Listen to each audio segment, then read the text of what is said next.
In today's video, I'm going to teach you how to set up a no-reply email in Google Workspace.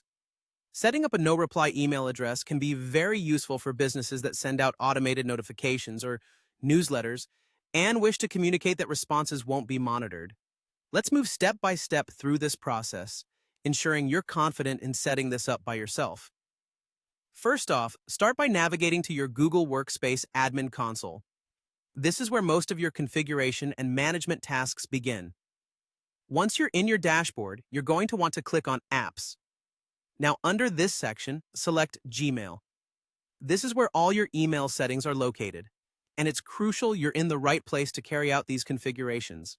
Next, you need to head over to the routing settings. This can be a bit tricky to find if you're not familiar with the layout, but take your time to locate it.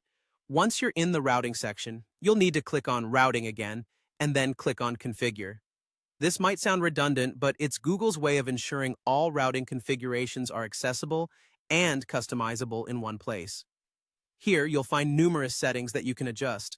Focus on ticking the boxes that are crucial for your needs, particularly the ones labeled Internal Sending and Inbound. This allows you to manage emails originating from within your organization and those coming from the outside. By doing this, you're specifying that certain emails should not expect replies, a common requirement for no-reply accounts. Additionally, you'll have an option to modify the message in such a way that it rejects responses. This is a valuable step to ensure that recipients get a clear signal that their replies won't be seen or actioned on. Craft your message carefully to politely inform the recipients that this is not a monitored mailbox.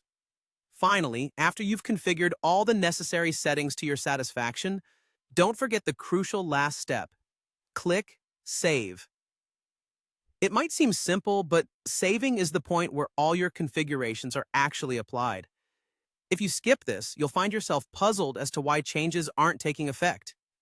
And there you have it. You've now successfully set up a no-reply email in your Google Workspace account.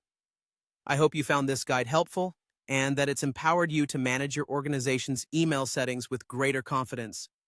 Thank you for watching, and don't forget to like and subscribe for more practical guides like this one. Happy emailing!